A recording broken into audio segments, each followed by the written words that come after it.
বিশ্বকাপ জেতার পর সবচেয়ে কঠিন কাজ কি জানেন? সেই শিরোপা ধরে রাখা। আর ঠিক সেই মিশনেই নেমেছে আর্জেন্টিনা। কিন্তু এবার নেই কোনো আবেগ, নেই তারকার বাড়তি সুবিধা। কোচ লিওনেল স্কালোনি একেবারে কঠোর। ৫৫ জনের তালিকা, জায়গা মাত্র ২৬। আর এই যুদ্ধে বাদ পড়তে পারেন বড় বড় নামও। তাহলে কি নতুন চমক আসছে, নাকি আবারও ভরসা থাকবে লিওনেল মেসিদের ওপর? চলুন জেনে নিই বিস্তারিত। কাতার বিশ্বকাপে ফেভারিটদের তালিকায় নাম থাকলেও হট ফেভারিট হিসেবে খুব একটা আলোচনায় ছিল না আর্জেন্টিনা। ব্রাজিল বা অন্যান্য শক্তিশালী দলের তুলনায় অনেকেই তাদের কিছুটা পিছিয়েই রেখেছিল। কিন্তু মাঠের খেলায় সেই ধারণা ভুল প্রমাণ করে দেন লিওনেল মেসি ও তার দল। তুলনামূলক মাঝারি মানের স্কোয়াড নিয়েও ৩৪ বছরের শিরোপা খরা কাটিয়ে বিশ্বকাপ জিতে নেয় আর্জেন্টিনা। আর সেই সাফল্যের পেছনে সবচেয়ে বড় ভূমিকা ছিল কোচ লিওনেল স্কালোনির, যিনি পুরো দলকে এক সুতোয় গেঁথে তৈরি করেছিলেন দুর্দান্ত এক ইউনিট। এবার সেই স্কালোনির সামনে নতুন চ্যালেঞ্জ, বিশ্বকাপ শিরোপা ধরে রাখা। আর এই মিশনে তিনি আগের চেয়ে আরও বেশি কঠোর আর বাস্তববাদী। আর্জেন্টিনার গণমাধ্যমে প্রকাশিত খবর অনুযায়ী ইতোমধ্যেই বিশ্বকাপের জন্য ৫৫ জনের একটি প্রাথমিক স্কোয়াড তালিকা তৈরি করেছেন স্কালোনি ও তার টিম ম্যানেজমেন্ট। এই তালিকা জমা দেওয়া হয়েছে আর্জেন্টিনা ফুটবল অ্যাসোসিয়েশনের কাছে। তবে সবচেয়ে বড় বিষয় হলো, এই স্কোয়াড তৈরিতে কোনো ধরনের বাহ্যিক প্রভাব বা সুপারিশ কাজ করেনি।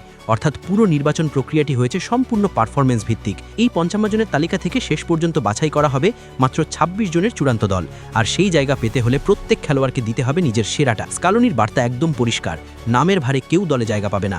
বড় তারকা হোক বা নতুন মুখ, সবাইকে পারফরমেন্স দিয়ে প্রমাণ করতে হবে নিজের যোগ্যতা।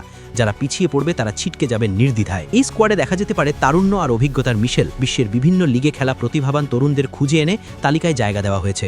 একই সঙ্গে অভিজ্ঞ খেলোয়াড়রাও থাকছেন, তারা কঠিন সময় দলের ভরসা হতে পারেন। তবে স্কালোনির কৌশল একটাই, দল সবার আগে, ব্যক্তিগত পারফরমেন্স নয়, দলের জন্য খেলা।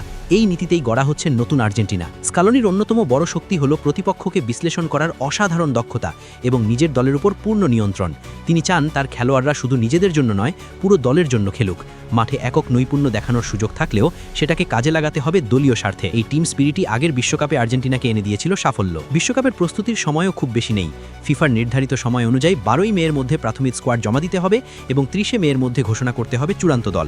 তবে ধারণা করা হচ্ছে নির্ধারিত সময়ের আগেই দল ঘোষণা করে দিতে পারে আর্জেন্টিনা। সব মিলিয়ে আর্জেন্টিনা এবার শুধু শিরোপা জিততেই নয়, সেটি ধরে রাখার জন্য তৈরি হচ্ছে এক নতুন কৌশল নিয়ে। এখানে আবেগের জায়গা কম, বাস্তবতা আর পারফরমেন্সই শেষ কথা। এখন দেখার বিষয়, এই কঠিন বাছাই প্রক্রিয়া শেষে কোন ২৬ জন ফুটবলার জায়গা করে নেন বিশ্বকাপের মঞ্চে, আর কে কে বাদ পড়ে যান শেষ মুহূর্তে।